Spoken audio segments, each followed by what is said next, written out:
기쁨이 되는 것 같습니다. 우리 주위에 계신 분들과 이렇게 한번 인사하겠습니다. 날씨가 참 변덕이 심한 것 같아요. 건강하게 신앙생활 하십시다. 건강하게 신앙생활 하십시다. 하나님이 베풀어 주시는 건강의 복이 저와 여러분의 삶에 한 주간도 넘치기를 주의 이름으로 축원합니다. 여러분, 자기를 팔아넘긴 형들을 마주했던 그 요셉을 우리가 살펴봤습니다. 그 형들의 이야기를 딱 듣고 난 뒤에 분노가 치밀어 오르고 화가 났습니다. 그러나 요셉은 그 분노와 아픔을 내려놓고 3일 동안 하나님을 경외하는 자로서 어떻게 살아가야 할 것인가를 고민하고 그렇게 형들을 대우했습니다. 본래는 한 사람만 돌려보내려고 했었는데 마음이 바뀌었죠. 시므온 한 명만 남겨두고 나머지를 모두 아버지가 있는 고향으로 돌려보내는 그렇게 일을 결정을 했습니다. 요셉이 베푼 곡물을 가지고 돌아가는 그 형들의 발걸음은 매우 가벼웠습니다. 그런데 여러분, 길을 가던 중에 이제 하룻밤을 묵고 가야 할 여관에 도착을 했습니다. 여관에 이르자 그곳에 쉬면서 자기들이 가져왔던 그 자루를 엽니다. 이유는 나귀에게 먹이를 주려고 열었습니다. 그런데 열어보니까 이게 웬일일까요? 곡물을 사려고 양식값으로 지급했던 돈이 그 자루마다 다 들어있었습니다. 그들은 누가 이런 도둑질을 한 것인가 서로 돌아보며 이렇게 말합니다. 하나님이 어찌하여 이런 일을 우리에게 행하셨는고? 하나님이 어찌하여 우리에게 이런 일을 또 행하게 하셨는고? 한탄하며 풀이 죽은 모습으로 아버지 야곱이 있는 곳으로 돌아갑니다. 도착한 후에 그들은 그동안 어떤 일이 있었는지 그 모든 일들을 아버지 야곱에게 낱낱이 알려주었습니다. 그러나 여러분, 야곱의 눈에는 그 형들의 이야기가 들리지 않고 눈에 보이는 것은 이것밖에 없었습니다. 풍성한 곡물을 보았습니다. 그리고 값으로 지급한 돈이 그대로 돌아온 것을 확인했습니다. 그리고 13년 전에 요셉을 잃고 이번에는 시므온을 잃어버린 그 결과만 눈에 들어왔습니다. 먹고 살 길을 찾아서 자식들을 이방 땅에 보냈는데 아들 하나를 또 잃어버렸습니다. 얼마나 마음이 힘들겠습니까? 하루가 멀다 하고 야곱은 눈물의 세월을 보냅니다. 눈물과 콧물과 섞인 그 모든 것들을 하나님 앞에 토해내며 그렇게 살아가던 중에 기근이 계속됐습니다. 7년이라고 말씀을 드렸죠. 계속해서 기근이 일어나니까 또 양식이 떨어진 겁니다. 그래서 자식들을 불렀습니다. 자식들에게 이렇게 말합니다. 너희들은 애굽에 가서 다시 양식을 좀 사오너라, 이렇게 요청을 했습니다. 그때 아들 중에 유다라는 아들이 이렇게 아버지와 실랑이가 벌어집니다. 심각한 실랑이가 벌어지는데 내용의 주 요지는 이렇습니다. 막내 아들 베냐민을 데리고 애굽으로 갈 것이냐, 아니면 그 막내 아들 베냐민을 두고 갈 것이냐, 이게 이제 논쟁이 일어나기 시작하는데 아버지는 절대로 데려갈 수 없다. 그러나 유다는 반드시 데려가야 합니다. 이런 내용을 주고받았습니다. 여러분, 유다의 말을 한번 들어보십시오. 여러분, 우리가 읽지는 않았습니다만은 43장 3절 말씀에 이렇게 이야기합니다. 유다가 아버지 야곱에게 말합니다. 그 사람이 우리에게 엄히 경고하여 말했습니다. 너희 아우가 너희와 함께 오지 아니하면 너희가 내 얼굴을 보지 못할 것이다 라고 그렇게 말했습니다. 아버지에게 그대로 알려주었어요. 아버지 야곱은 이렇게 말합니다. 왜 너희가 쓸데없는 소리를 해가지고 막내 베냐민을 또 데리고 가려고 하느냐? 막내까지 나는 이럴 수가 없다라고 이야기하니까 유다가 또 기가 막힌 대답을 하죠. 아버지, 이런 일을 누가 어찌 알았겠냐며, 어떻게 이런 일이 일어날 줄 누가 알았겠습니까? 우리는 시키는 대로 다 했습니다 하며 아버지와 실랑이를 이어갑니다. 그리고 난 뒤에 9절로 넘어오니까 유다가 또 기가 막힌 발언을 합니다. 9절을 보시면 내가 그를 위하여 담보가 되오리니 아버지께서 내 손에서 그를 찾으소서. 내가 만일 그를 아버지께 데려다가 아버지 앞에 두지 아니하면 내가 영원히 죄를 짓겠습니다. 내가 영원히 죄를 지음으로 그렇게 살아가겠습니다. 이런 담보를 제시를 했습니다.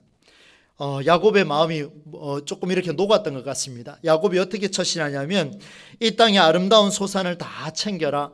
유향을 가지고 가라. 꿀과 향품과 모략을 챙겨라. 유향나무 열매와 감복숭아를 챙겨라. 그리고 마지막으로는 가지고 온 돈과 플러스 알파에서 2배로 갑절로 돈을 가지고 이제 애굽으로 가거라. 드디어 허락이 떨어졌습니다.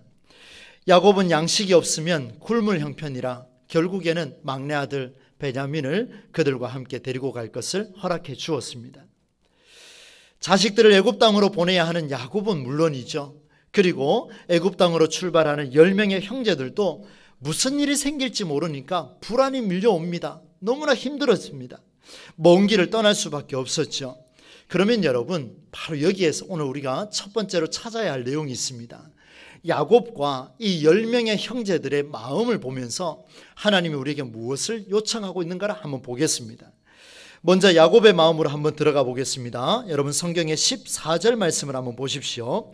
야곱이 할 수 있는 일은요 없었습니다. 사실상 그냥 기도하고 무작정 기다리는 것밖에 없었는데 14절을 보니까 야곱이 이렇게 말합니다.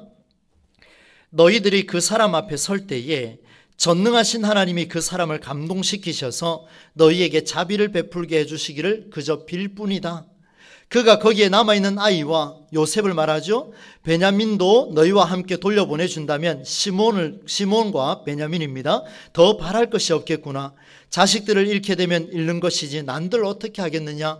여러분, 이 야곱의 말을 자세히 한번 보십시오. 앞부분을 보면은 야곱의 마음이 그렇구나. 전능하신 하나님이 이 모든 일을 회복하게 하실 것이다. 믿음의 고백을 하고 있어요. 근데 뒤에 가보면 뭐라고 말을 하냐면 자식들을 잃게 되면 잃는 것이지 난들 어떻게 하겠느냐. 이 무슨 말입니까 여러분? 거의 해탈했습니다. 이제 뭐 그런 기대감이 별로 없는 것 같습니다. 해탈한 느낌이 들 정도로 마음을 비울 수밖에 없었던 이 야곱의 심정, 어쩌면 여러분 또 하나의 우연이 일어나기를 기대하고 있지는 않을까, 그런 일말의 기대감으로 야곱은 형들을 보내줍니다. 자식들을 애굽으로 보내는 야곱의 심정이 이렇다면 이번에는 이제 형들의 모습을 한번 보겠습니다. 애굽에 도착하여 요셉 앞에 선 10명의 형제들, 그들은 선물을 내놓았습니다. 예물을 가져왔습니다. 갑절의 돈까지 모두 손에 쥐고 옆에는 손을 잡고 누구를 데려왔냐면 동생 베냐민을 데리고 왔습니다. 요셉 앞에 섰습니다. 동생이 함께 온 것을 확인한 요셉은 청지기에게 이렇게 말하죠. 집으로 초대를 해라. 그리고 음식을 준비해라. 함께 즐길 준비를 하라. 그렇게 명령을 하였습니다. 여기까지가 형제들의 내용이죠. 그런데 여러분, 오늘 창세기 성경 기자의 내용을 자세히 보시면 성경 기자는 형들의 심기가 매우 불편한 것을 그대로 드러내고 있습니다. 요셉의 명령에 따라 청지기는 가나안 땅에서 온 그들을 총리 요셉의 집으로 안내했습니다. 그런데 이 형들은요 불안함이 커져만 갔습니다. 문 앞에 도착한 그들이 서로 얼굴을 보며 몸이 굳을 만큼 두려움에 빠졌습니다. 그리고 이런 대화를 주고받습니다. 여러분, 성경의 18절 말씀인데요, 이 말씀을 한번 보십시오. 제가 조금 쉬운 번역으로 읽어드리겠습니다. 이제 모든 것이 끝났구나. 전번에 자루에 돈이 있었는데 그 일로 이제 우리를 이곳에 데리고 오는구나. 우리를 억류하고 노예로 삼을 것이 분명하다. 우리의 나귀도 빼앗을 것이 분명하다. 하루도 평안할 날이 없구나. 이제 아버지를 어떻게 보지? 이제 고향도 돌아갈 수 없구나. 우리는 여기서 인생이 이제 끝나는구나. 이런 대화를 18절 말씀을 통해서 그들이 주고받았습니다. 복잡한 그들의 심경이 그대로 드러났습니다. 형들은 완전히 풀을 죽었습니다. 어떻게든 목숨을 부지해야죠. 목숨을 건져야 하니까 그래서 청지기 앞에 가서 사실대로 다 이야기해 줍니다. 한번 들어보십시오. 우리는 지난번에 여기서 곡식을 사서 돌아갔습니다. 그런데 하룻밤 묵어갈 곳이 이르러서 자루를 풀다가 기가 막힌 것을 봤습니다. 우리가 치른 돈, 바로 곡물을 사려고 값을 지불했던 그 돈이 각 자루마다 그대로 있었습니다. 그래서 우리가 그것을 다시 가지고 왔습니다. 단 하나도 빠짐없이 다 가지고 돌아왔습니다. 그리고 우리는 곡식을 살 돈도 플러스 알파해서 갑절로 이곳에 돈을 가지고 왔습니다. 그들이 있는 그대로 다 이야기했어요. 그리고 정말이지 우리는 누가 그 돈을 우리의 자루 속에 넣었는지는 우리는 아무도 모릅니다. 있는 그대로 다 이야기했어요. 얼마나 황당하겠습니까 여러분? 우연이라 할지라도 이런 우연이 또 있겠습니까? 배고픔을 해결하고자 첫 번째 이방 땅에 왔을 때는 곡식을 사서 돌아가는 기쁨으로 돌아가는데 돈을 훔쳤다라는 황당한 일을 경험하고, 이제 두 번째 돌아왔더니만 그 일을 빌미로 해서 요셉의 총리 집으로 데리고 와서 이제 노예로 삼거나 아니면 죽거나 둘 중에 하나를 선택해야 되는 이런 기가 막힐 노릇이 바로 형들의 모습 속에서 드러났습니다. 여러분, 돈을 훔치지도 않았으니까 훔쳤다고 거짓말하면 용서해 줄까? 그런 생각 안 했겠습니까? 별의별 생각 다 했지만 있는 그대로 다 드러냈습니다. 인생의 파도가 밀려와도 이렇게 엎친 데 덮친 격으로 너무나 큰 파도가 계속해서 밀려오니까 이 형들은 괴로워 죽습니다. 얼마나 마음이 힘들겠습니까? 그들에게 일어난 우연의 일은 막다른 골목 앞에서 어떤 대안도 찾지 못하는 그런 상황이 되고 말았습니다. 그들의 마음은 약해져도 너무나 약해졌습니다. 이제 더 내려갈 길도 없습니다. 그런데 창세기 성경 기자는 오늘 제가 말씀드렸던 이들의 약해진 모습, 약해진 마음, 우리가 볼 때는 한없이 약해진 그들의 마음을 가리키고 있을까? 여러분, 성경을 깊이 한번 보시면요, 그렇지가 않습니다.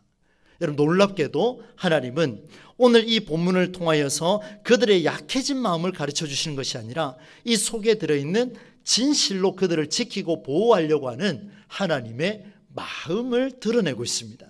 이제 여러분, 중반을 넘어가면서 그 마음을 한번 찾아보겠습니다. 말씀이 참 중요해서 같이 한번 읽어보겠습니다. 23절과 24절 말씀입니다. 함께 읽겠습니다. 시작. 그가 이르되 너희는 안심하라. 두려워하지 말라. 너희 하나님, 너희 아버지의 하나님이 재물을 너희 자루에 넣어 너희에게 주신 것이니라. 너희 돈은 내가 이미 받았느니라 하고 시몬을 그들에게로 이끌어내고 그들을 요셉의 집으로 인도하고 물을 주어 발을 씻게 하며 그들의 나귀에게 먹이를 주더라. 아멘. 무슨 말입니까? 오늘 말씀의 결론이에요. 내용을 보니까 이렇습니다. 청지기가 이렇게 말해요. 여러분, 그동안 별거 없으셨습니까? 걱정하지 마십시오. 댁들을 돌보시는 하나님이, 당신들의 아버지 야곱이 믿고 있는 그 하나님이 당신들의 자루에 돈을 넣어주셨습니다. 너희가 베푼 그 돈은 이미 내가 받았습니다. 그러니 걱정하지 마십시오. 그리고 시몬을 끌어내고 그 요셉의 집으로 인도하고 물을 주어 발을 씻게 하고 그들의 나귀에게 먹이를 줬습니다. 이게 전부입니다. 무슨 말이겠습니까? 여러분, 정말 생각지도 못한 말을 그들은 들었습니다. 말씀드렸죠? 앞부분에 우연이 일어나도 이런 우연이 일어날 수 있을까? 그런데 또다시 우연이 일어나는데 보니까 전혀 생각지도 못한, 정말 상상을 초월할 그런 일들이 벌어졌습니다. 여러분, 앞서 형제들이 두려워 떨며 걱정했던 일 기억나시지요? 이들이 뭐라고 걱정했습니까? 돈을 훔친 것 때문에 요셉의 집으로 끌려왔고 그곳에서 억류하고 달려들어서 노예로 삼고 나귀조차도 빼앗으려 함이로다, 이런 걱정을 했습니다. 우연이 일어났기 때문에, 우연과 우연이 겹쳐졌기 때문에 그런 고민을 했는데, 그런데 놀랍게도 지금 일어난 이 상황은 그들이 걱정했던 것과는 완전히 정반대의 일이 그대로 일어나 버렸습니다. 무슨 의미일까요? 이 모든 일은 형제들을 만나기 위한 요셉이 생각한 의도에서 이루어진 계획이었습니다. 이미 우리는 결론을 알고 있죠. 아버지 야곱과 형제들의 눈에는요, 모든 일이 계속해서 꼬였습니다. 시작부터 꼬였습니다. 계속해서 꼬이는데 한 번도 풀린 적이 없었어요. 그런데 갈수록 풀리지 않고 답답해져가고 우연에 겹치면서 힘들어했는데, 놀랍게도 그 우연의 일들 속에 그 밑바닥에는 하나님의 일하심이 계속해서 작용하고 있었다는 겁니다. 이게 바로 오늘 말씀의 핵심이에요. 여러분, 한 번 더 생각을 해봅시다. 일이 계속해서 꼬여가고 있지만 전혀 풀리지가 않습니다. 답답해가고 있습니다. 내 상식으로 이해가 안 되고 내가 봐도 이런 우연은 또 일어날 수 없는 이 우연인데, 그런데 놀랍게도 그 우연을 넘어선 또 다른 우연이 일어났는데, 이 우연은 내가 생각한 우연이 아니라 하나님의 철저한 일하심과 계획하심 속에서 요셉을 통해 이루어낸 하나님의 우연이 일어나고 있었다는 사실을 오늘 말씀을 통해서 우리에게 보여줍니다. 자식들을 보내야 했던 아버지 야곱, 그리고 무거운 마음으로 애굽 땅에 발을 디뎌야 했던 형들에게 일어난 우연의 일들은요, 하나같이 파도처럼 밀려왔습니다. 처음에는 작았어요.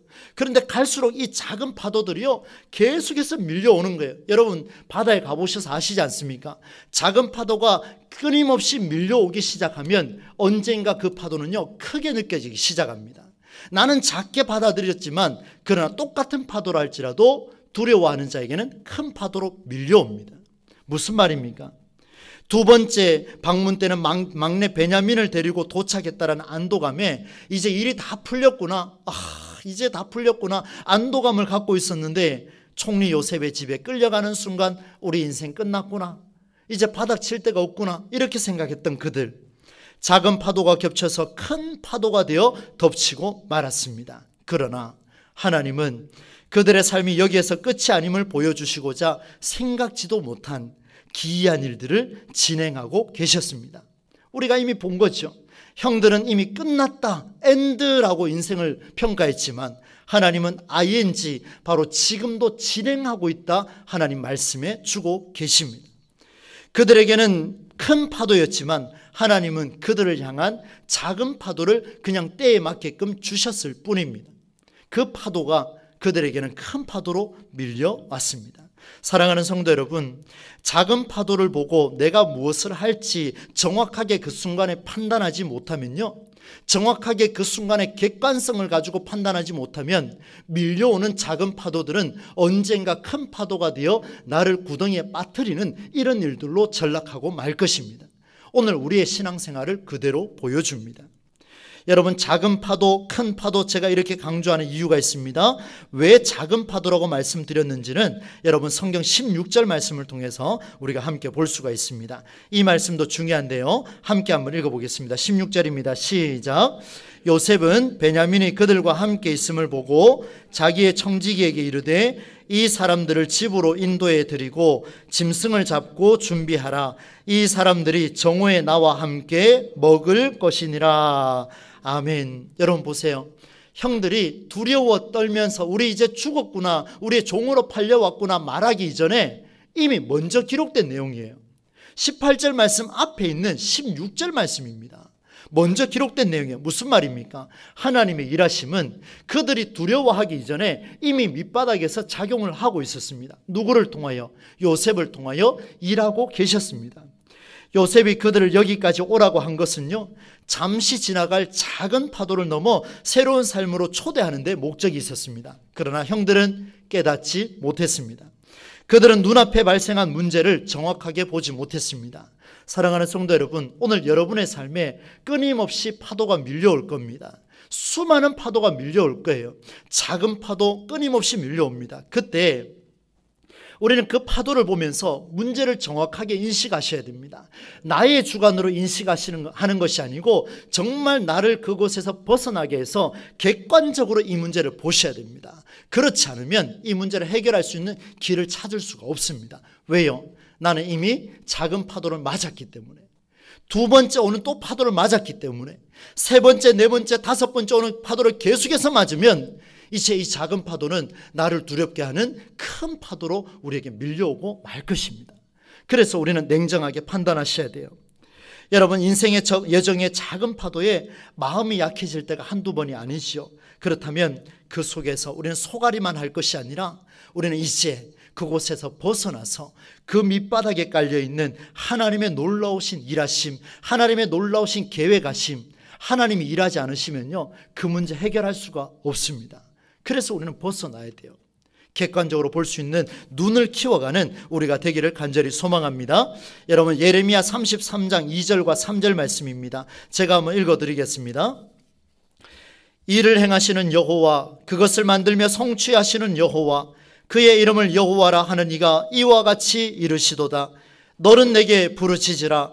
내가 내게 응답하겠고 네가 알지 못하는 크고 은밀한 일을 내게 보이리라. 할렐루야. 놀라운 말씀입니다. 여러분, 우리 이 말씀은 가슴에 새기고 있잖아요.